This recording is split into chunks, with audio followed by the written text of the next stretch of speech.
From New York, this is Democracy Now! Within the last 20 years, more than 500,000 Americans have been killed by overdoses.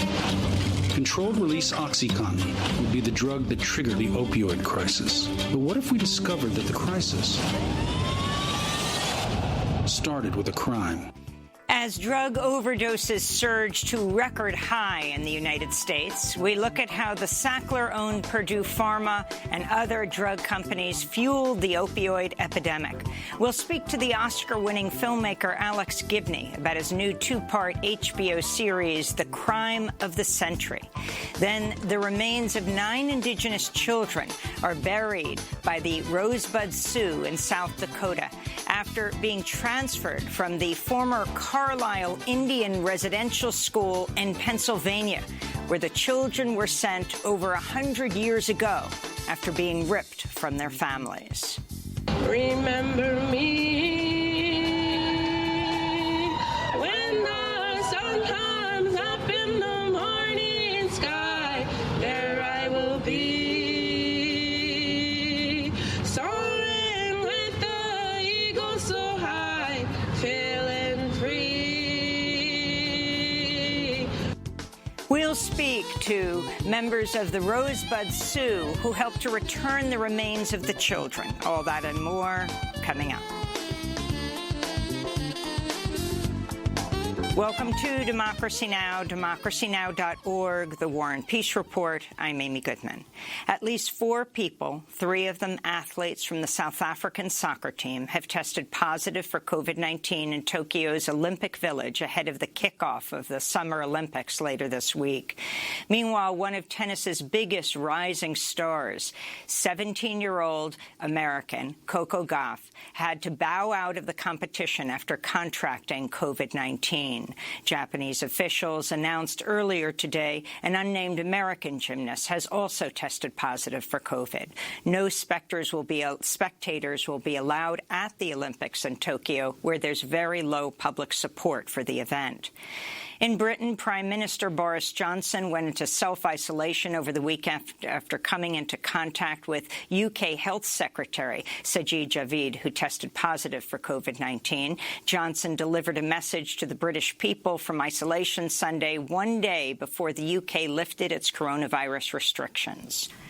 If we don't do it now, we've got to ask ourselves, when will we ever do it? So this is the right moment, but we've got to do it cautiously. We've got to remember that this virus is sadly still out there. Cases are rising. We can see the extreme contagiousness of the Delta variant. In France, over 100,000 people took to the streets Saturday, many spurred by right-wing politicians to condemn President Macron's plan for mandatory vaccines for healthcare workers and a health pass to gain entry to bars, restaurants, and cinemas. 2 vaccination centers were also vandalized in France over the weekend.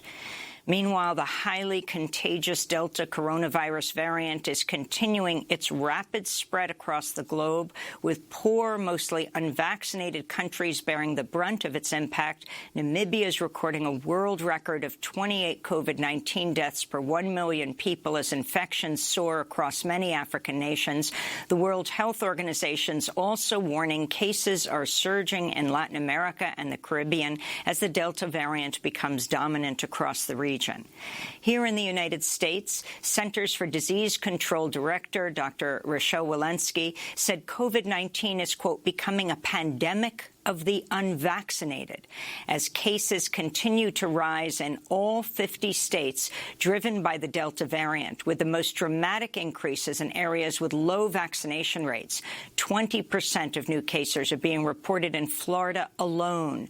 U.S. Surgeon General Dr. Vivek Murthy said vaccine refusal puts children under 12 who are not able to get the vaccine at risk. Our kids depend on us, the people around them, being protected, being vaccinated in order to shield them from the virus. And that's why, again, it's so important for us to get vaccinated. I'm worried that what we're starting to see increasingly in states like Arkansas and Missouri and Nevada and my home state of Florida and Louisiana, these surges within the unvaccinated population. Dr. Murthy also says he expects more localities throughout the U.S. to reimpose mask mandates and other mitigation measures, as L.A. recently did, as numbers continue to rise. Dr. Walensky said 99.5% of those dying of COVID-19 are unvaccinated in the United States. Meanwhile, at least 5 Texas Democrats who fled to Washington, D.C. last week to block their state from passing sweeping voter restrictions tested positive for COVID-19. The legislators were fully vaccinated. A federal judge in Texas ruled Friday that DACA, that's the Deferred Action for Childhood Arrivals, is unlawful, in a crushing blow to immigrant communities and activists. The order does not affect current recipients for now, but blocks the Department of Homeland Security from approving any new applications. DACA's offered temporary legal protections and work authorization for over 800,000 undocumented people who were brought to the U.S. as children. Judge Andrew Hannon said the program exceeded President Obama's authority when he created it through executive action in 2012.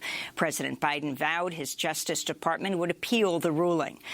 Biden and other Democrats renewed calls for Congress to pass legislation providing a path to citizenship for undocumented immigrants who've spent almost their entire lives in the United States. A joint investigation by 17 news outlets, including The Guardian and The Washington Post, found Israeli surveillance company NSO Group targeted the phones of journalists, activists, and political figures around the world for foreign governments using their Pegasus software. A massive data leak shared with the publications by Amnesty International and Forbidden Stories, a Paris-based nonprofit, contained over 50,000 phone numbers gathered since 2016, which reportedly includes heads of state. It's unclear how many phones were actually breached. The report has identified 37 hacks out of 67 smartphones that were analyzed. The Washington Post said the cell phone of the fiancé of its slain colonist, Jamal Khashoggi, was infected with the malware days after his murder, October 2018, at the Saudi consulate in Istanbul. In climate news, the death toll from the catastrophic floods that have torn through parts of Western Europe continues to rise. At least 157 people have been confirmed dead in Germany, while 31 fatalities are being reported in Belgium. Rescue efforts are ongoing as hundreds of people remain missing. This is the heaviest rainfall many European countries have seen in at least a century. This comes as climate change-fueled wildfires continue to rage across the western United States. In Oregon, firefighters battling the massive bootleg fire were forced to retreat from portions of the fire line last week as high winds and dry conditions are fueling the blaze's growth. As of Sunday, the bootleg fire had burned nearly 300,000 acres. More than 70 major fires are burning in the western United States. Martine Moïse, the widow of assassinated President Jovenel Moïse, has returned to Haiti after being treated at a Miami hospital for injuries sustained in the attack at the presidential residence. Colombian authorities said Friday a former Haitian Justice Ministry official, Joseph Felix Badio, may have ordered Moïse's killing. Few other details are known, including his whereabouts. In occupied East Jerusalem, Israeli police violently attacked and forcibly removed worshippers from the Al-Aqsa Mosque Sunday, just 2 days ahead of Eid al-Adha, and as Israeli forces continue their attacks in the occupied territories. This is Sheikh Omar Al-Kiswani, the director of the Al-Aqsa Mosque. It is clearly provocative action. At dawn, Israeli forces evacuated worshippers by force, and more than 1,300 extremists visited and prayed and did provocative tours. The occupation forces raided Al-Aqsa compound and attacked worshippers who are in there until now. Prominent Egyptian human rights activist Esra Abdel Fattah has been released from prison.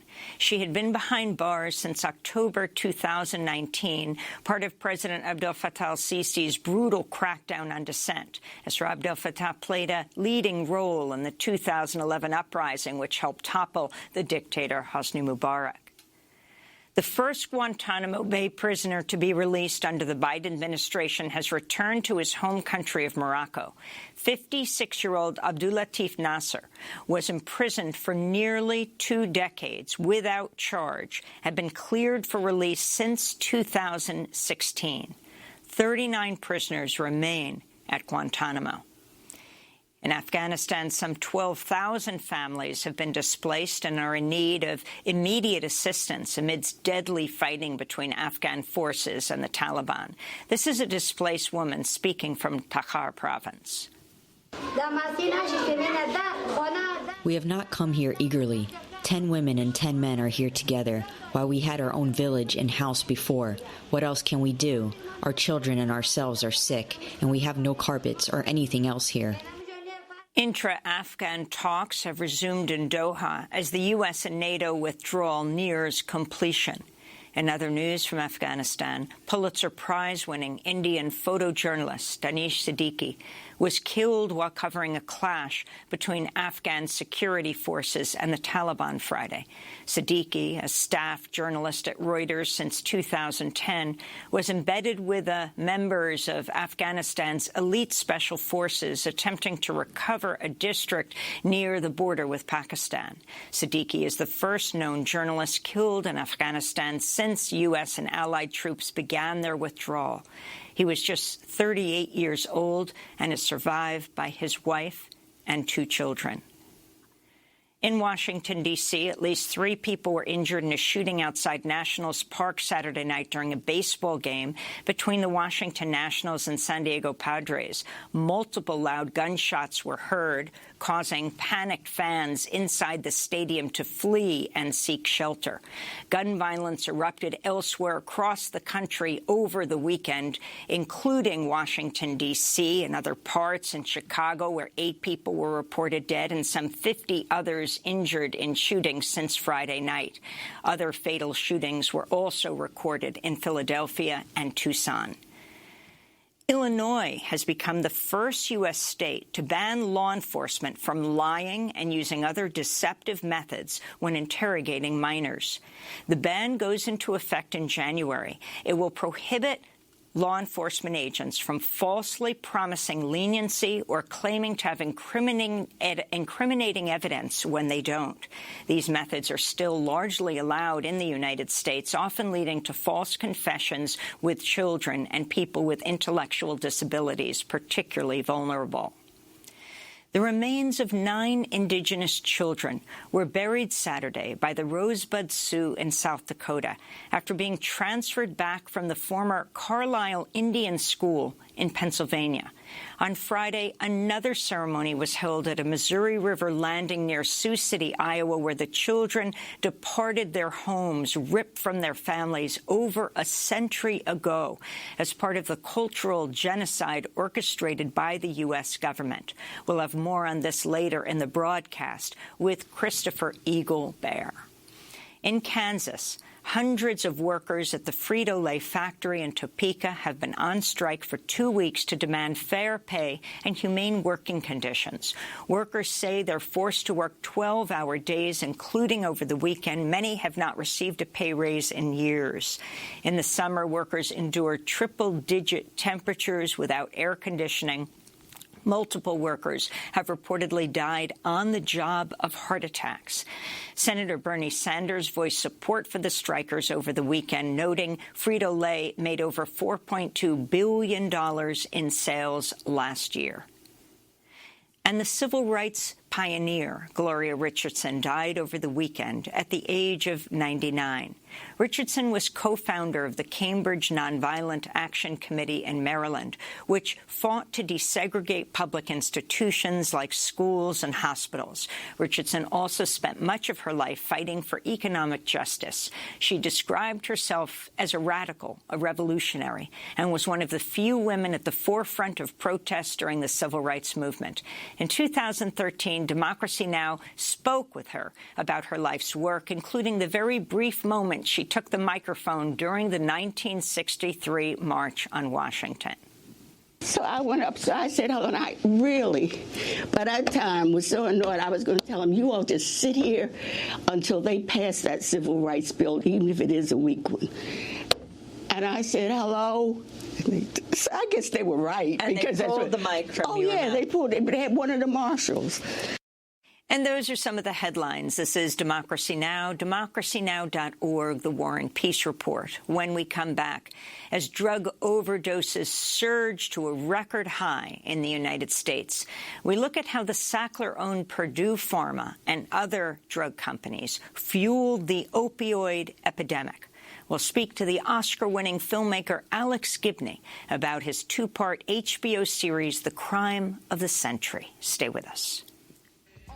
On to the break of dawn. When you buy food cheap, you need a coupon to catch a sale retail before it gets stale. So hurry up and get the wick, check out the mail and shout non-stop by how I hip hop on the mic and like make it cooperate with the rhythm. That is what I give them. Reagan is the press, but I voted for Shirley Chisholm. It might sound confusing, the style that I'm using, but in the end, I'm sure that you will find it quite amusing and funny. Oh honey, it's just ridiculous. Don't try to front. Come on and admit you was thrilled, chill. Your heart was fulfilled, so respect the architect as I begin to build. Science and my reliance is a form of rap. Like Carl Lewis, I get to it. So let's go to lap. Go to lap.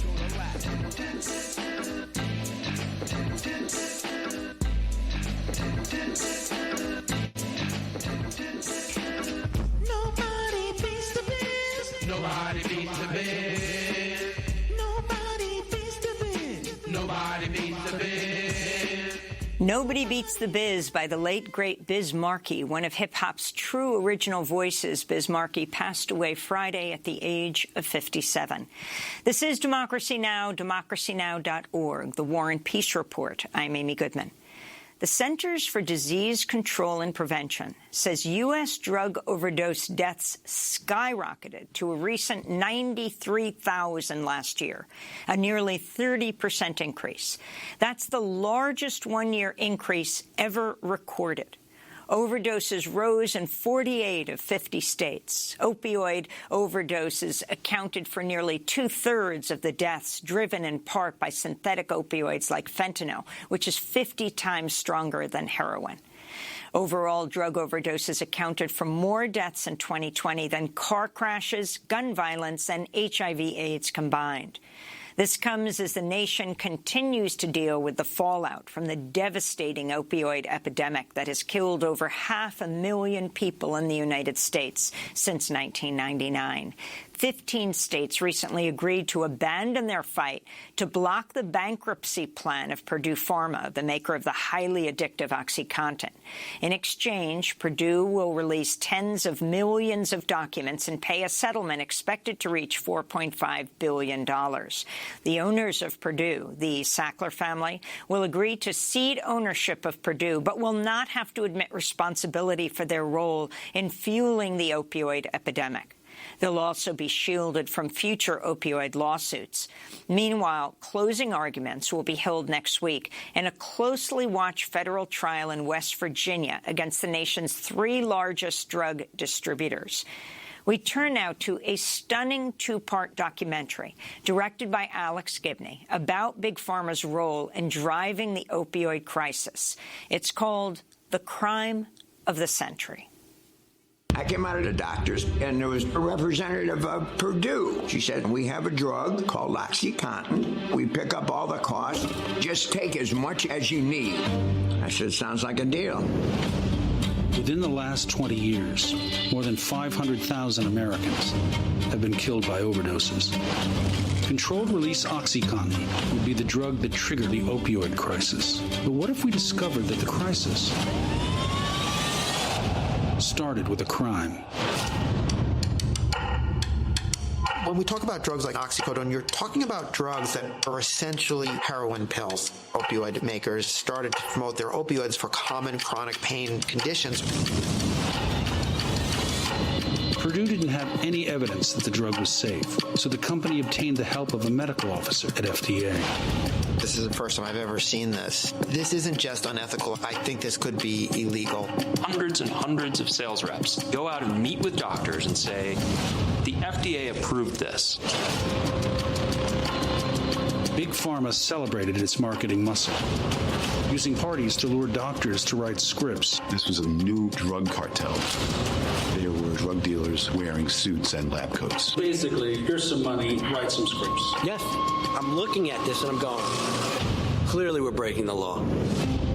Purdue ends up getting pursued by the authorities. The company lied under oath. Ethics did not play a role. The companies took out their checkbooks and paid to keep the evidence hidden. You are basically telling pharmaceutical companies you have a green light to do this. It explains how America got hooked on opioids. Doctors willing to be paid to prescribe the drug, those are the people that are going to get you promoted and eventually put you in prison. The abuse exploded and spread like cancer. When you're in that much pain and you're addicted to such a high dose, you're a trap rat. When the companies didn't like that they were being held accountable, they decided to change the statute. They should be changing their behaviors, not the rules. People were dying by the tens of thousands, and their own representatives are basically selling them down the river. If you talk to people whose lives have been touched, what does matter to a lot of these people is truth.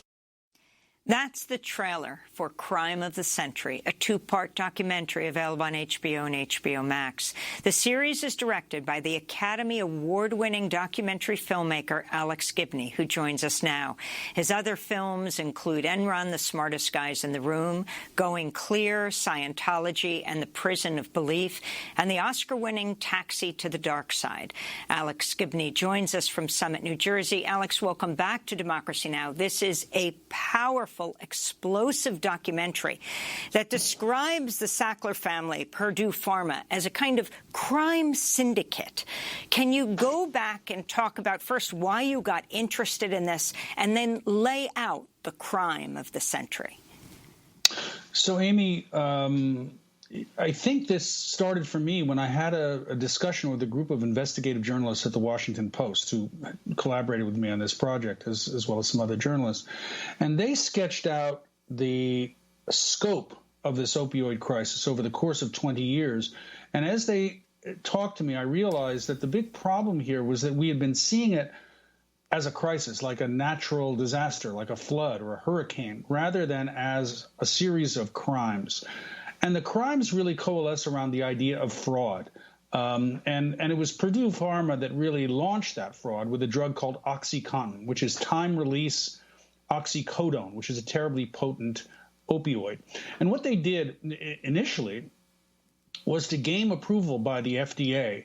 And they worked with a man named Curtis Wright, who was at the FDA, and essentially worked with him to write the review of their own application. And they got inserted into the package insert, the paper that comes along with the prescription, basically two notes. One, that it wasn't terribly addictive, and two, because of the time-release mechanism, the Contin system, it wasn't prone to abuse. Neither of those things were true, but their salesmen then used those pieces of information to aggressively mount a campaign for greater and greater use of the drug. I mean, this is a powerful and very useful drug for people with end-of-life cancer pain, for example. But they wanted to expand the market rather dramatically so that it, as the Purdue salespeople would say, it's the one to start with and the one to stay with. And so that you might be prescribed it for knee pain if you were a high school athlete, that kind of thing. And that's how the opioid crisis really started, with fraud. and it spread from there. And tell us who the Sacklers are and who the men were in the family who began this and understood it's essential not only to produce the drug, but to sell it, and the kind of scheme that they developed to include drugstores, doctors, and on. Well, the Sacklers were really, the key Sacklers were three brothers, Arthur, Mortimer, and Raymond. And at some point in time, they all found themselves at the Creedmoor Psychiatric Facility, and they were actually rather appalled at some of the procedures they were forced to do, orbital lobotomies and an electroshock therapy. And they thought, well, wouldn't it be better if we could find a pharmacological solution to some of these maladies? And so that was where this started, with a sense of idealism. But it quickly turned. Arthur Sackler, the eldest brother, developed at an advertising firm named McAdams a mechanism of selling drugs like you would sell soap, and he became famous for pushing Librium and Valium.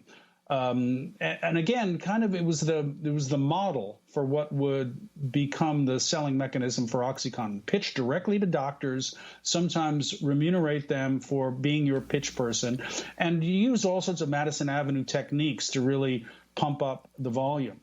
Now, Arthur died before the introduction of OxyContin, but Mortimer and Raymond, established Purdue, Frederick, and Purdue Pharma, two companies that would make and market OxyContin. Raymond's son, Richard Sackler, is the guy who's most associated with OxyContin, and he was the guy who developed a strategy to pitch directly to doctors, sometimes hiring doctors for speakers programs, which would effectively cause them to take money to prescribe more and more OxyContin, and also promote the use of OxyContin to doctors all over the country, and to kind of convince them that people who took it wouldn't be at risk of addiction, and that it couldn't be easily abused. And they came up with a term called, or they became famous for really pushing a term called pseudo-addiction, which is to say that you can't really be addicted to OxyContin, no matter how high up the scale you go in terms of the volume. That's pseudo-addiction, because it really is just, it's the pain you're suffering from, not the need for the drug. All of these things were false, and they knew that to some extent their business model depended on bad doctors, pill mills, which were, sometimes pharmacies and sometimes doctors purposefully misprescribing this drug because it held within it, once you could crush it, it held within it such powerful opioid material that you could just then dissolve it into water and either shoot it, or you could just crush it and snort it. As Andrew Kolodny says in the trailer, they were like heroin pills. Let me go to a video testimony of Dr. Richard Sackler. This is from 2019. The investigative news organization ProPublica published it. Dr. Richard Sackler of Purdue Pharma, the maker of OxyContin, a part of the deposition he gave in 2015 lawsuit in Kentucky. The company waged a 3-year legal battle to keep this video secret. Sackler was questioned by attorney Tyler Thompson. Sitting here today, after all you've come to learn as a witness, do you believe Purdue's conduct in marketing and promoting OxyContin in Kentucky caused any of the prescription drug addiction problems now plaguing the Commonwealth? I don't believe so.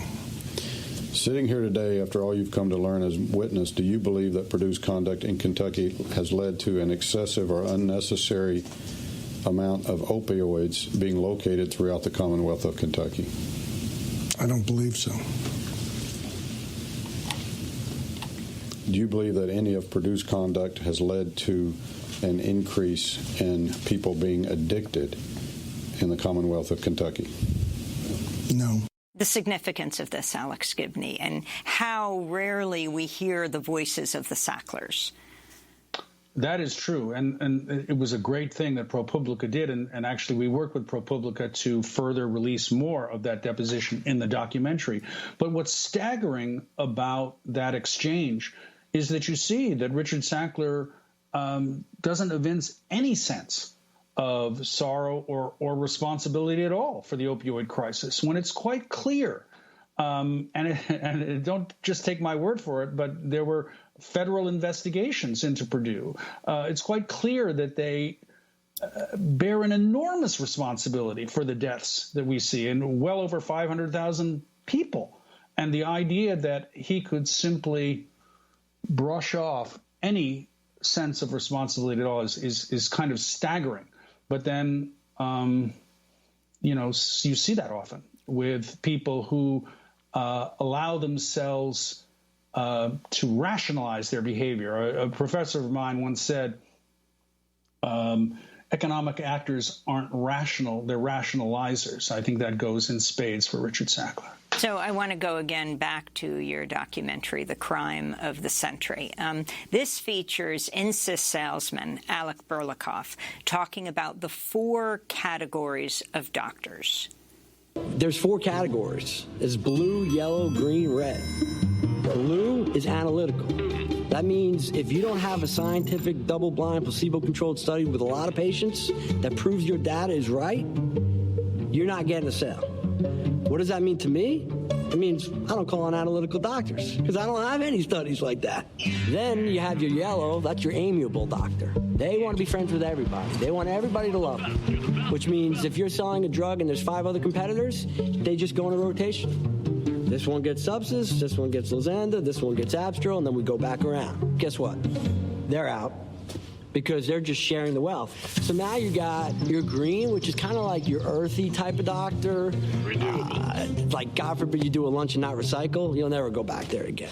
But then you got your reds. Reds are your businessmen. They own their practice, they run their practice, they manage their books, they see a crazy number of patients.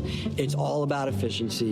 In fact, when you as the rep walk in there, they run to you with a pen to sign, and they're running away at the same time because they don't have time to talk with you because they're treating patients making money. And if he's a red and he's a businessman, I got to show him the WIFM. What is the WIFM? W-I-F-M.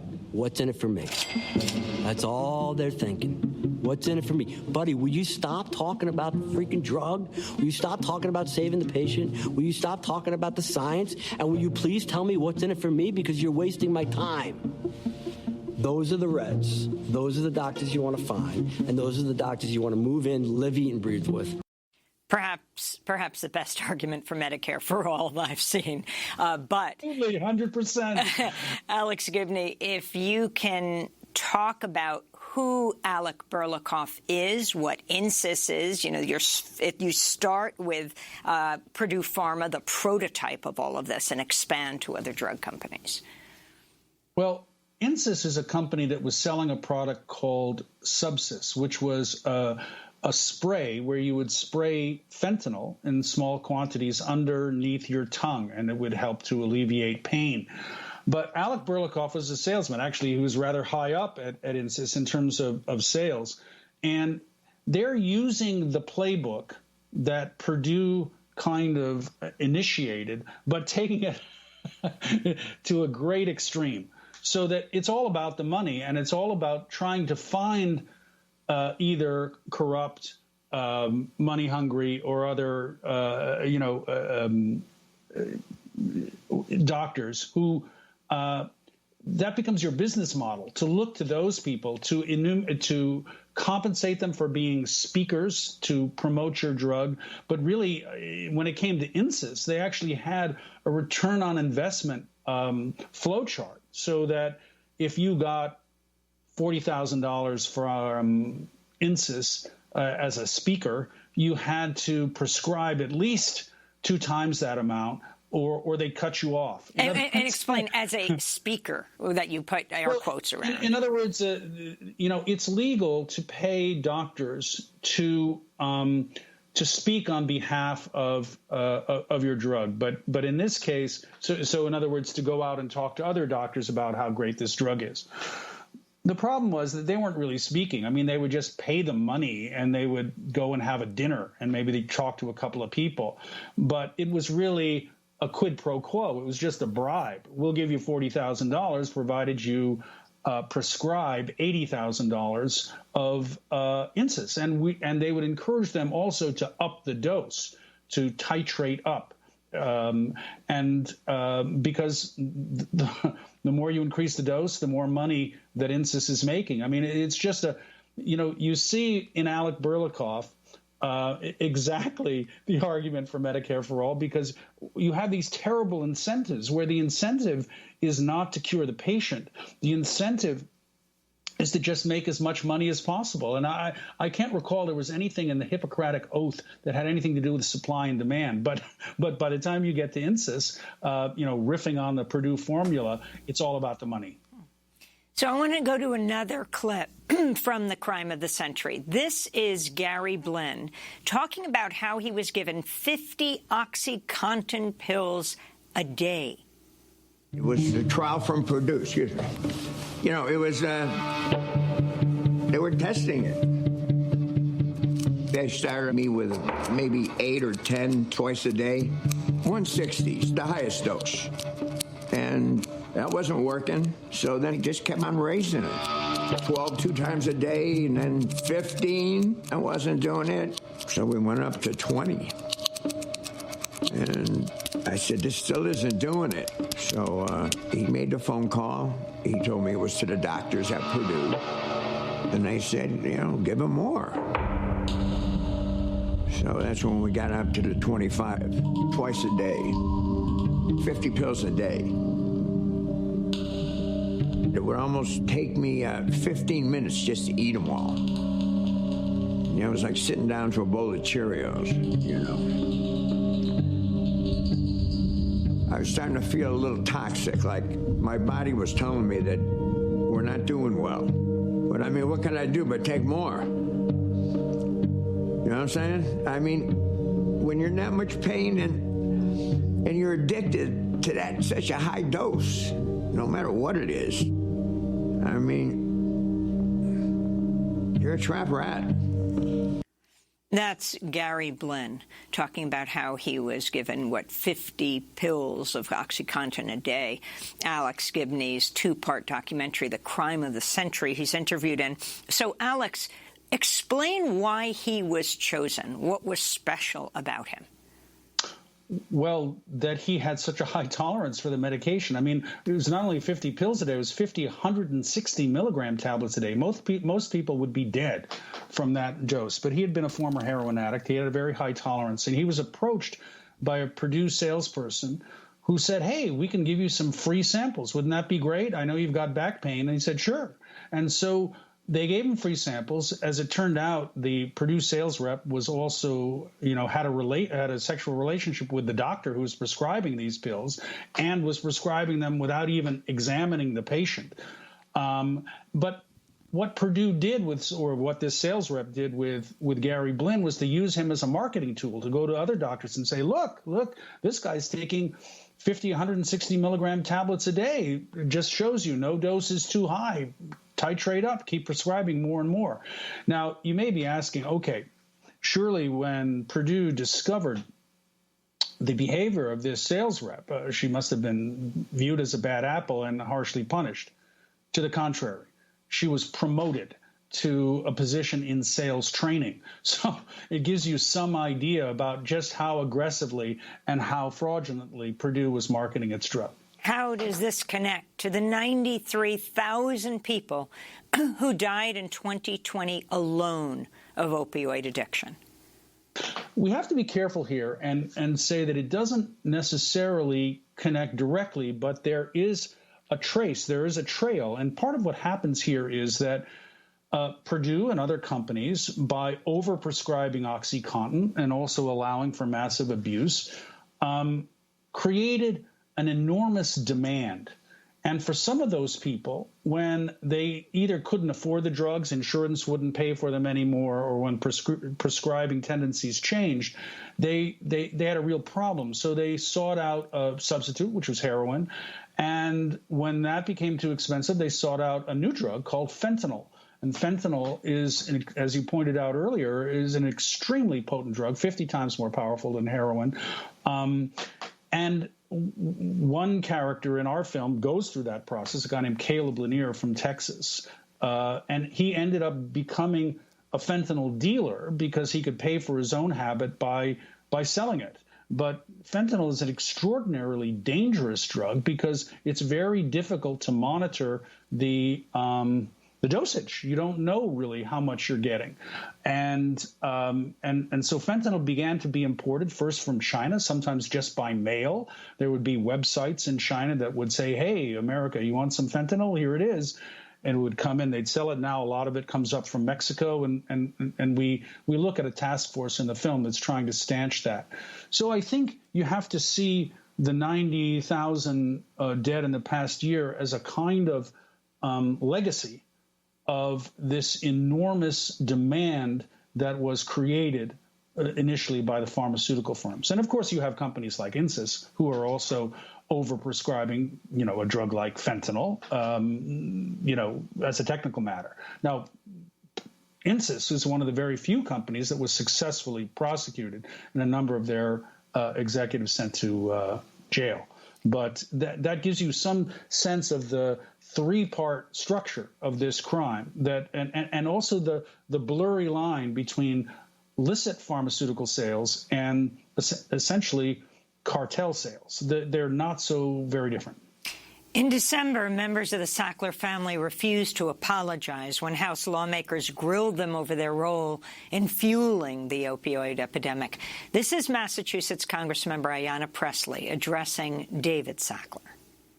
We do not need another failed war on drugs. What we need is a reckoning and accountability for drug companies who put profits over people and rob us of lives and freedom of our loved ones. You have created a nationwide epidemic. 450,000 people have died.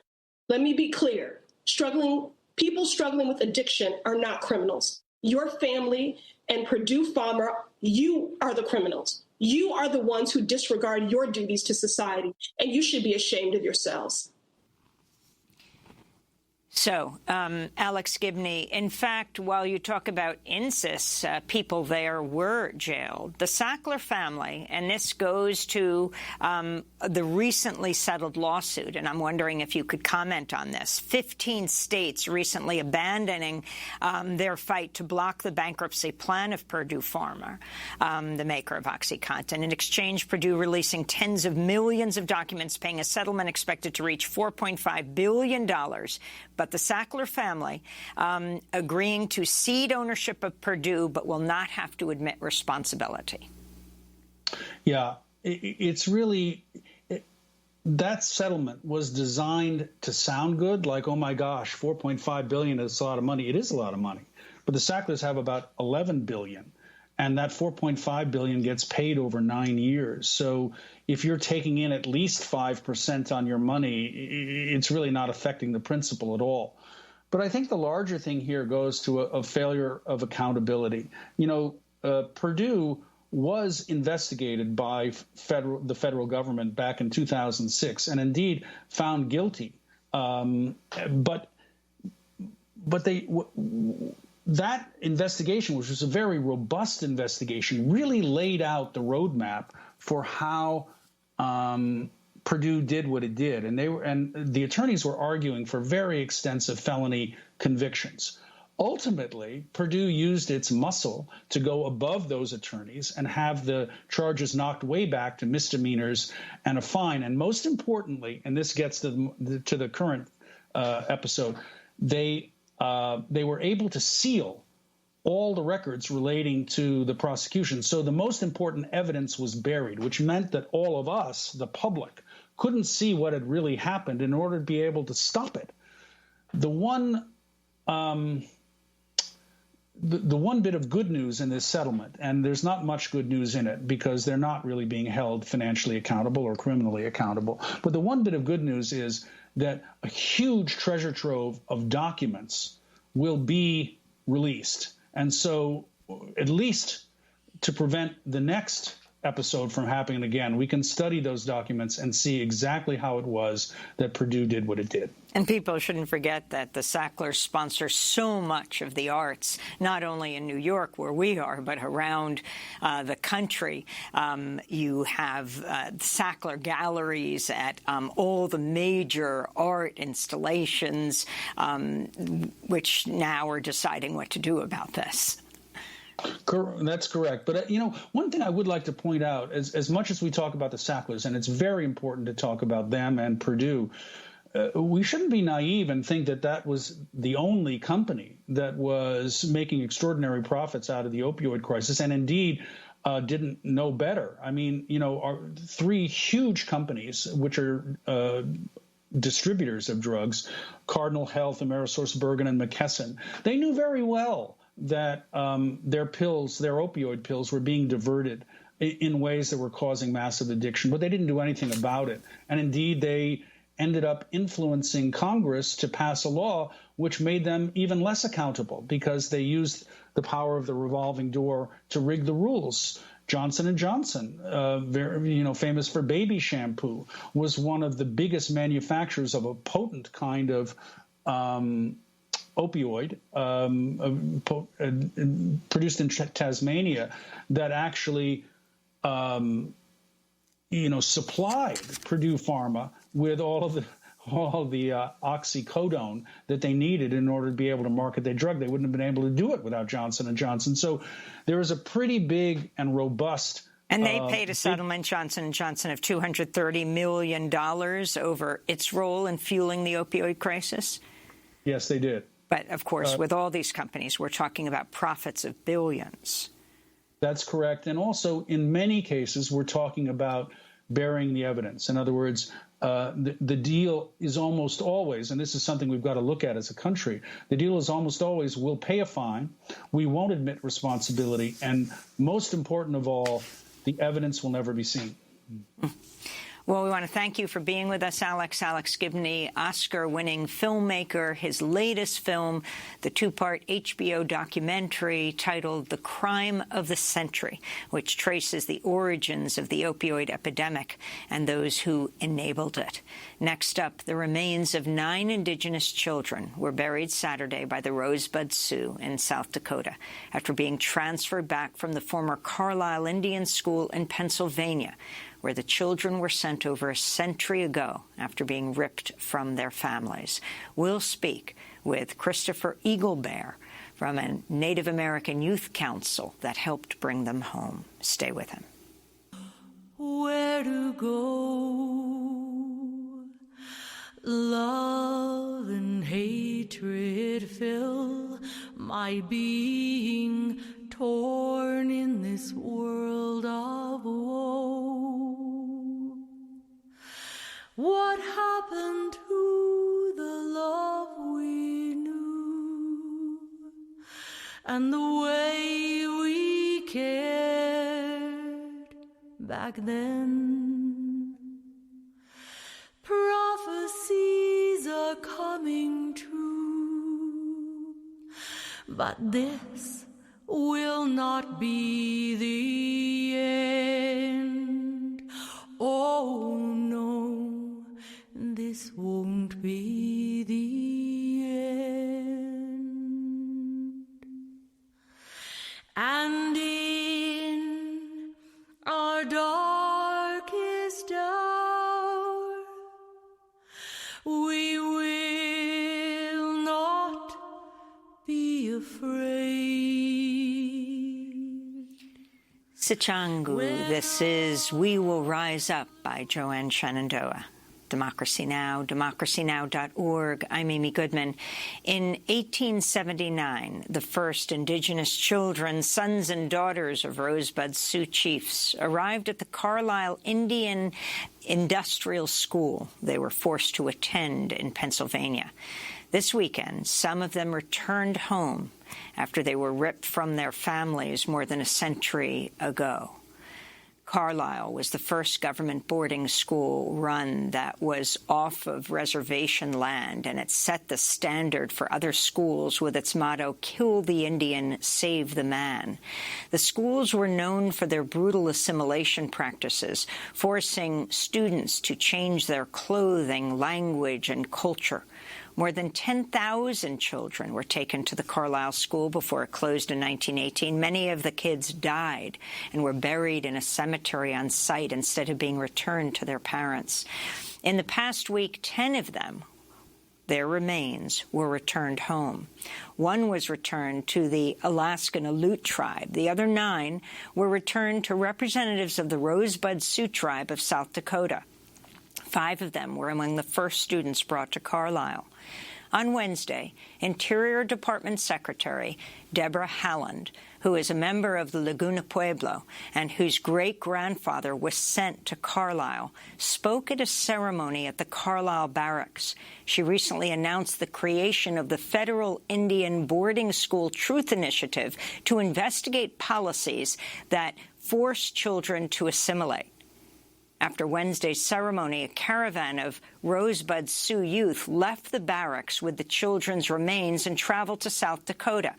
The caravan made several stops, including a prayer service stop in Sioux City, Iowa. Remember me when the sun comes up in the morning sky. There I will be.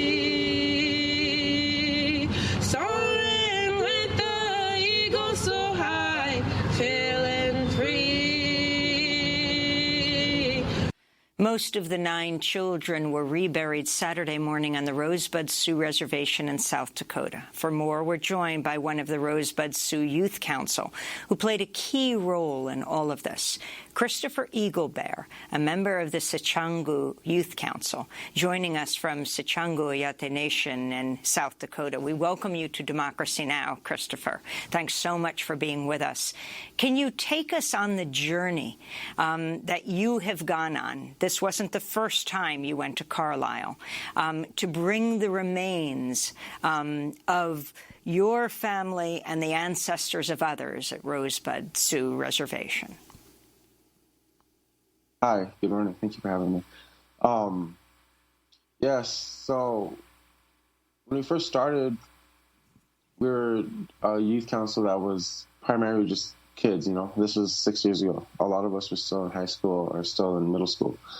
And so when we started, we went over there. For us, it was the first time, for a lot of us actually, it was the first time we were getting a good understanding of what a boarding school was, because boarding schools aren't really talked about growing up where I come from. You know, there's a traumatic event, something traumatic happened there that made you not want to talk about it, made you not want to recreate the pain or whatever it was. And your parents just wanted you to be protected from all of that horrificness.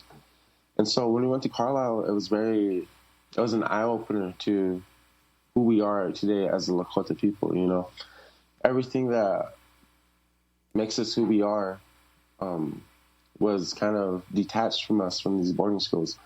And so 6 years later, when we come back around, to come back again to bring back these kids, it was very, very eye-opening in the sense of the things we had to learn so that we can move forward. And what that was the knowledge of our spirituality, our way of life. And these schools, they played a key part in trying to sever that connection to who we are as Lakota. You know, they took away our language and they made it impossible for us to be who we really are. And so when the kids that did make it home, they came back with that traumatic experience and they didn't want to continue it forward for the next generations to come. And so I guess I want to say that as we moved forward, it all started with a single question that one of the members, a part of the youth group, said, and that was just a simple, why don't we bring them home? Then that one question set off a big movement that 6 years later, we were able to, not only our tribe, but all the other tribes involved that were able to bring a child home, brought them home. And ours was just the first, what I hope to come a big thing someday, you know. So you were there on Wednesday at the ceremony at Carlisle when the remains of the children were handed over. Interior Secretary Deb Haaland spoke there, and then this weekend she appeared on PBS NewsHour after attending that repatriation ceremony. Secretary Haaland, you also wrote recently about the challenge of loving your own country, a country that was responsible for committing these acts. How do you explain that to others, to other Native Americans who look at this and question, how can you love a country that has done this? Well, first of all, my ancestral homelands are here, and I can't go anywhere else. This is my home, and this is where my family is. This is where my history is. We've been here for tens of thousands of years, and we want to make sure that we are defending this land for future generations. I believe very strongly in democracy, and if you look at tribes across the country, so many Indian tribes had long-standing historical democracies in their communities, and I am confident that our country can live up to its promise to people, to our citizens, and I want to be a part of that. That's Interior Secretary Deb Haaland speaking to Judy Woodruff on PBS. Of course, Interior Secretary Deb Haaland is the first Native American cabinet member. This is Deb Haaland speaking last month. For more than a century, the Interior Department was responsible for operating the Indian boarding schools across the United States and its territories. We are therefore uniquely positioned to assist in the effort to recover the dark history of these institutions that have haunted our families for too long. It's our responsibility. Today, I'm announcing and sharing with you all, first, that the department will launch the Federal Indian Boarding School Initiative. At no time in history have the records or documentation of this policy been compiled or analyzed to determine the full scope of its reaches and effects. We must uncover the truth about the loss of human life and the lasting consequences of these schools. That's Interior Secretary Deb Haaland, before that Congress member from New Mexico, first Native cabinet member in U.S. history. Christopher Eaglebear, take us on that journey that you went Wednesday, the repatriation ceremony at Carlisle, and where you went from there with the remains of the children. On Wednesday, at the Carlisle Industrial Military School, which it is now, we were given the right to hold a ceremony, and which was a transferring of the spirit ceremony. And when we first went there, we didn't expect it to be what it was. You know, we were really just thinking it was just going to be a little thing. And so it was a really big surprise to see Interior Secretary Haaland there, as well as all the other big officials that came along too. And so when we went on, it was actually very beautiful. Morning was very calm. It was very cool. And whenever the ceremony started, all the emotions came with it. There was this thickness in the room. You know, when you walked in there, you just wanted to, well, essentially it felt like you just wanted to express an emotion that you cannot put into words. And so the ceremony itself, it took about 2 hours to commence so that we can do it properly in the way it's supposed to be done by our spiritual leaders, how they told us it should be. And so we were really fortunate to know that Secretary Deb Haaland came, because it just shows that, you know, as a Native American people, we still have an extension to one another, to where we still want to, if one's up here, we all want to be up here. And as a Native American, we know that when one of us rises, we all rise. And so it's really a good feeling to know that someone in her position is listening to what we're doing, you know, is paying attention to how we're moving forward with the Reparation Act, and hopefully as we move forward, there'll be other ceremonies with other tribes that move forward with their, bringing home their children. And we will certainly follow them. And I want to thank you, Christopher Eaglebear, for joining us, a member of the Shichangu Youth Council, speaking to us from South Dakota. And that does it for our show. Democracy Now! Produced with Renee Phelps, Mike Burke, Dina Guzder, Messiah Rhodes, Nareen Sheikh, Maritar Sena, Tommy Warnoff, Tarina Nadura, Sam Alcoff, Tamaria Studio, John Hamilton, Robbie Karen, Honey Masuda, Joanna Contreras, our General Manager, Julie Crosby. Special thanks to Becca Staley. I'm Amy Goodman. Stay safe.